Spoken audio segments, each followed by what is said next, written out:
होली का त्योहार नज़दीक है और होली के दिन हर घर में पूरन पोली बनाई जाती है। सॉफ्ट पूरन पोली की रेसिपी मैंने ऑलरेडी चैनल पर शेयर कर दी है। ये है क्रिस्पी पूरन पोली। एक तो ये बहुत ही कुरकुरी, क्रिस्पी, पतली होती है, ऑब्वियसली टेस्टी भी होती है। अगर आपको इसे बेलना नहीं है तो आप इसे हाथों से भी बना सकते हैं। इतनी ईज़ी होती है, इसे हमारे यहाँ तेल पोड़ी भी कहा जाता है। तो होली स्पेशल क्रिस्पी पूरन पोली कैसे बनानी है ये आज हम इस वीडियो में देखने वाले हैं। हाय, मैं हूँ ऋतुजा और रेसिपीज़ बाय ऋतुजा में आपका स्वागत है। क्रिस्पी पूरन पोली बनाने के लिए सबसे पहले हम दाल को भिगो कर रखेंगे। ये मैंने 1 कटोरी चना दाल ली है। चना दाल को 3 से 4 बार अच्छे से वॉश करके उसे 2 घंटे के लिए पानी में भिगो कर रखा था। पानी में भिगो कर रखने से दाल फूलती है और उबालते वक्त ये जल्दी कुक हो जाती है। तो 2 घंटे के बाद मैंने इसमें से पानी निकाल कर दाल को कुकर में ट्रांसफ़र कर लिया था। उसमें 3 कटोरी पानी डालकर पाव चम्मच हल्दी और 1 चम्मच तेल डालकर उसे मिक्स कर लिया है। अब कुकर का ढक्कन लगाएंगे और मीडियम फ्लेम पर 4 से 5 सीटी आने तक कुक कर लेंगे। फिर कुकर का ढक्कन निकाल कर इसे एक बार चेक कर लेते हैं। दाल ऐसी सॉफ्ट होनी चाहिए, पूरी गल जानी चाहिए। अगर दाल थोड़ी सी भी कच्ची हो ना तो पूरन अच्छा नहीं बनता, इसलिए आप इसे परफेक्टली कुक करके ही लीजिएगा। फिर दाल में से मैंने सारा ये पानी निकाल दिया है। आप इस पानी से कटाची आमटी भी बना सकते हैं, उसकी भी रेसिपी मैंने ऑलरेडी चैनल पर अपलोड कर दी है। तो दाल को मैंने फिर से कुकर में ही लिया है। अब कुकर में ही हम बाकी की प्रोसेस कर लेते हैं। दाल इतनी सॉफ्ट है कि ये चम्मच से भी मैश होने लगती है। गैस को मैंने यहाँ पर ऑन कर दिया है और अभी हम मिठास के लिए यहाँ पर शक्कर का इस्तेमाल कर रहे हैं। तो 1.25 कटोरी मैंने यहाँ पर शक्कर यानी कि चीनी ली है। जो सॉफ्ट पूरन पोली होती है ना, उसमें गुड़ का इस्तेमाल किया जाता है और ये क्रिस्पी है तो यहाँ पर हम चीनी का इस्तेमाल कर रहे हैं। दाल और शक्कर दोनों एक ही कटोरी से लेना है, मतलब कि आपको परफेक्ट मेजरमेंट मिल जाएगा। इसे हाई फ्लेम पर हम कुक करके लेंगे। चीनी मेल्ट होने के बाद आप मैशर से मैश करें। धीरे धीरे इसमें से सारा पानी रिड्यूस होने लगता है। 10 से 12 मिनट आपको इसे कुक करने के लिए लगेंगे। फिर ये मिश्रण ऐसे बनता है। एक बार इसमें चम्मच डालकर देखिएगा, अगर चम्मच वैसे ही खड़ा रहे तो इसका मतलब मिश्रण अभी तैयार है। तो गैस को बंद करेंगे और पाव चम्मच जायफल पाउडर यानी कि नटमेग पाउडर और आधा चम्मच इलायची पाउडर डालकर इसे अच्छे से मिक्स करेंगे। इसका एसेंस अच्छा आता है और टेस्ट भी अच्छी लगेगी।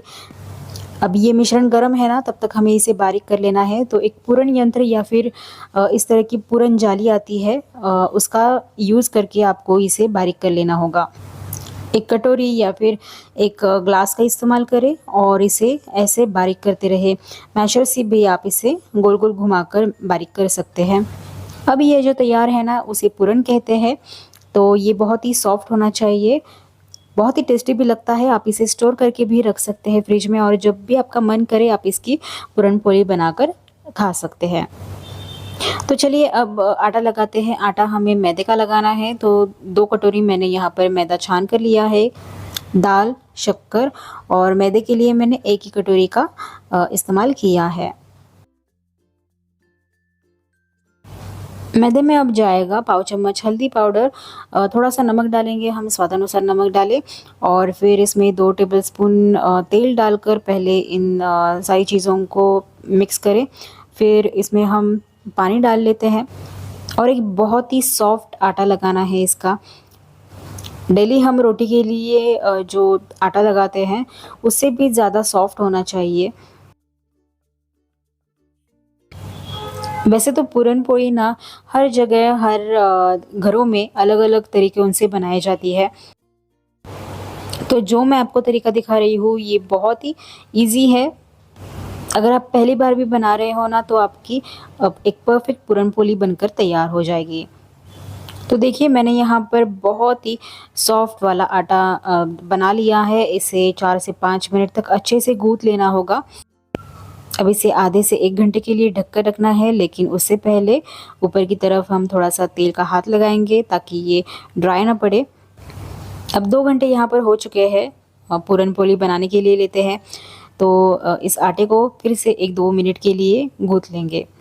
मतलब कि आटे में इलास्टिसिटी आ जाएगी।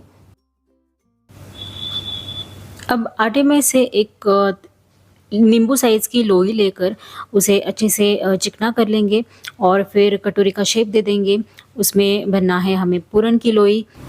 पूरन भरकर इसे सील करेंगे और फिर तेल में 2 मिनट के लिए डिप करके रखेंगे। सिर्फ 2 ही मिनट रखना है, तब तक हम प्लास्टिक शीट के ऊपर तेल लगाकर लेते हैं, क्योंकि पूरन पोली हमें प्लास्टिक शीट पर बनानी होती है। अब ब्राउन पेपर का भी इस्तेमाल कर सकते हैं, उस पर भी पूरन पोली हमें अच्छे से तैयार करनी आती है।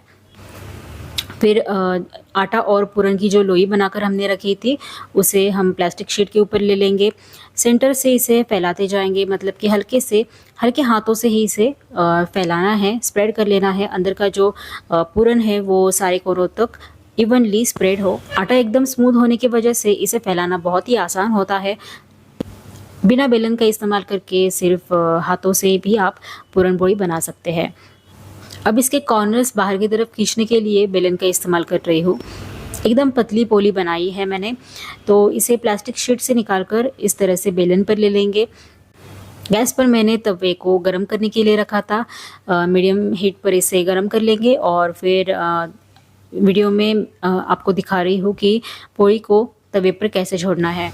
तो बेलन को सिर्फ बाहर की तरफ रोल करते जाना है और पोली छोड़ने के पहले ना आपको तवे को थोड़ा सा तेल लगाना होगा। ऊपर बबल्स आने लगते हैं, तब हम पोली को पलटी कर लेंगे और दोनों साइड से तेल लगा कर सेक लेंगे। बिल्कुल ऐसे ब्राउन स्पॉट्स आने तक और क्रिस्पी बनने तक हमें इसे सेक लेना होगा। लो फ्लेम पर क्रिस्प होने तक मैंने इसे सेक लिया है और 10 से 12 मिनट लगेंगे आपको इसे सेकने के लिए। पोली बनने के बाद गर्म है, तब तक ही हम इसे फोल्ड कर सकते हैं। ऐसे फोल्ड्स दे देंगे। अगर ये ठंडी हो जाएगी तब आप इसे फोल्ड नहीं कर सकते, क्योंकि ये बहुत ही कुरकुरी होती है, कड़क होती है। लो फ्लेम पर इसे ऐसा कलर आने तक सेकते रहेंगे। तो इस तरह से मैंने बाकी की सारी पूरन पोली रेडी कर दी है। एक स्टील के डिब्बे में आप इसे बहुत दिन तक स्टोर करके भी रख सकते हैं।